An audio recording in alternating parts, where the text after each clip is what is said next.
Assalamualaikum warahmatullahi wabarakatuh. Halo anak-anak, selamat pagi. Bagaimana kabar kalian hari ini? Semoga selalu dalam keadaan sehat walafiat ya. Nah, bertemu lagi dalam mata pelajaran IPS bersama Ibu Risa Afni Andini. Nah, sebelum kita memulai pembelajaran, ada baiknya kita berdoa terlebih dahulu ya. Berdoa dalam hati mulai. Selesai.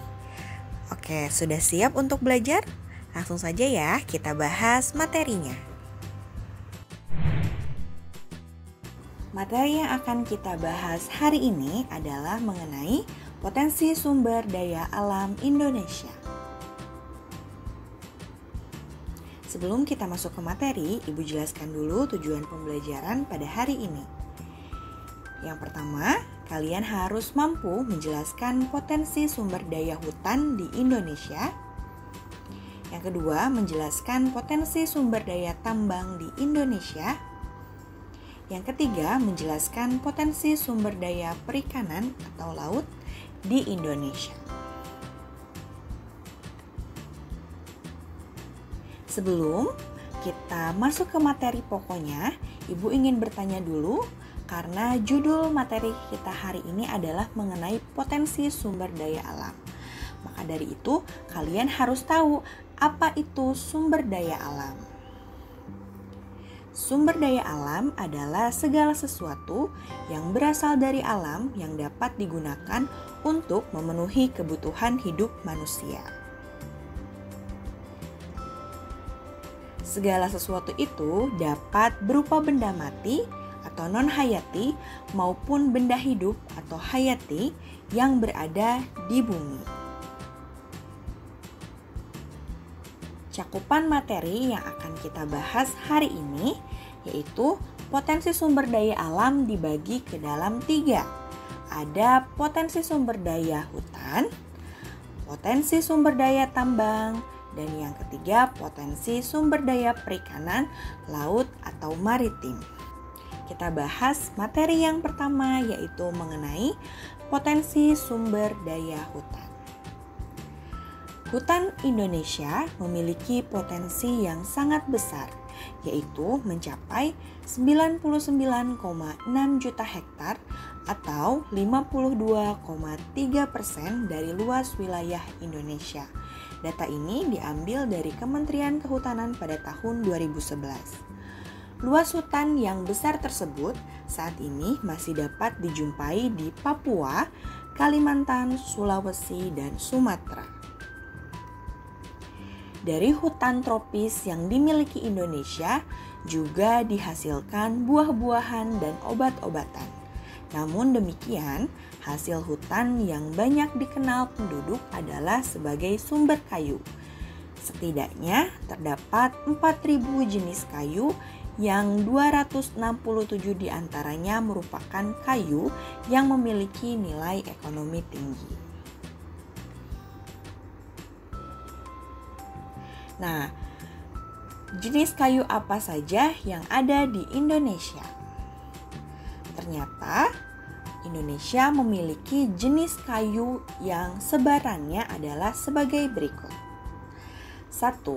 Kayu keruing, meranti, agatis dihasilkan terutama di Papua, Sulawesi, dan Kalimantan.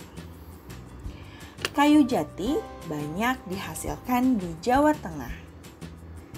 Yang ketiga, ada kayu rotan yang banyak dihasilkan di Kalimantan, Sumatera Utara, dan Sumatera Barat.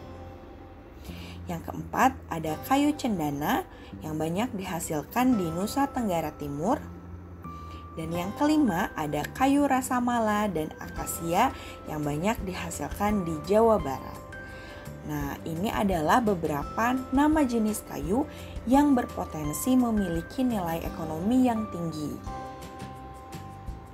Namun, terlepas dari sangat kayanya sumber daya hutan di Indonesia, ternyata ada fakta yang sangat menyedihkan, di mana hutan sekarang luasnya sudah sangat berkurang karena terjadi yang namanya alih fungsi hutan, yaitu di mana hutan sudah diubah fungsinya bukan lagi menjadi hutan, tetapi dibangun perumahan, menjadi perkebunan, ataupun dibabat habis untuk menjadi wilayah tambang.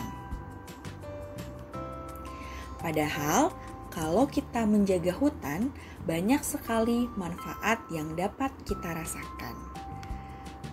Lalu, apa saja manfaat dan fungsi hutan? 1. Menyimpan air hujan dan kemudian mengalirkannya lagi ke sungai-sungai dan danau. Yang kedua, tempat hidup bagi flora dan fauna yang menjadi sumber makanan dan obat-obatan pada saat ini maupun pada masa yang akan datang. Yang ketiga, mencegah terjadinya erosi atau pengikisan karena air hujan tidak langsung jatuh ke tanah dan mengikis tanah-tanah yang subur.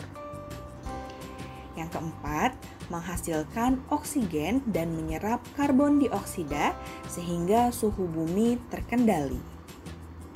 Yang kelima, sumber kehidupan bagi masyarakat, khususnya masyarakat sekitar hutan dari produk yang dihasilkan. Kita lanjutkan ke materi selanjutnya, yaitu potensi sumber daya tambang. Apa itu pertambangan? Pertambangan adalah aktivitas yang dilakukan oleh manusia dengan cara menggali, mengambil, dan mengolah sumber daya alam yang terdapat di perut bumi untuk memenuhi sebagian kebutuhan manusia. Lalu, bagaimana potensi sumber daya tambang di Indonesia? Silahkan kalian perhatikan peta potensi sumber daya tambang Indonesia. Di sini dijelaskan bahwa ada banyak persebaran potensi sumber daya tambang, dari mulai aluminium sampai dengan timah. Nah, anak-anak, secara garis besar, barang tambang dikelompokkan menjadi dua. Ada berdasarkan bentuknya dan ada berdasarkan kegunaannya. Kita bahas dulu berdasarkan bentuknya. Berdasarkan bentuknya dibagi ke dalam 3, yaitu 1. Barang tambang berbentuk energi, seperti minyak bumi, batu bara, gas alam, dan uranium. Yang kedua, berbentuk mineral logam, seperti timah, tembaga, biji besi, emas, perak, dan nikel. Yang ketiga, berbentuk mineral bukan logam seperti marmer, gamping, kuarsa, intan, belerang, dan fosfat. Nah, yang kedua adalah berdasarkan kegunaannya, dibagi juga ke dalam 3. Yang pertama ada golongan A, yaitu barang tambang strategis milik negara. Contohnya minyak bumi, batu bara, gas alam, biji besi, tembaga, dan nikel. Ada golongan B, barang tambang vital yang penting bagi banyak orang, seperti emas, intan, perak, fosfat, mangan, dan lain-lain. Dan yang ketiga ada golongan C atau barang tambang industri, seperti batu gamping, marmer, belerang, batu apung, pasir, dan lain-lain. Oke anak-anak, sekarang kita mengenal jenis-jenis barang tambang yang tentunya sangat berpotensi di Indonesia. Yang pertama yaitu minyak bumi. Minyak bumi adalah cairan kental yang berwarna hitam atau kehijauan, mudah terbakar dan berada di lapisan atas dari beberapa tempat di kerak bumi. Minyak bumi berasal dari fosil atau jasad hewan yang mati dan terpendam berjuta-juta tahun. Potensi barang tambang selanjutnya adalah gas alam. Apa itu gas alam? Gas alam sering juga disebut sebagai gas bumi atau gas rawa. Adalah bahan bakar fosil berbentuk gas yang terutama terdiri dari metana. Ia dapat ditemukan di ladang minyak, ladang gas bumi, dan juga tambang batu bara. Gas alam dibagi menjadi 2. ada LNG atau liquefied natural gas atau gas alam cair yang dibuat dari gas alam yang berbentuk secara alami. Yang kedua ada LPG atau liquefied petroleum gas. Gas hasil olahan minyak bumi yang dicairkan yang biasanya sering kita pakai untuk menjadi bahan bakar kompor gas.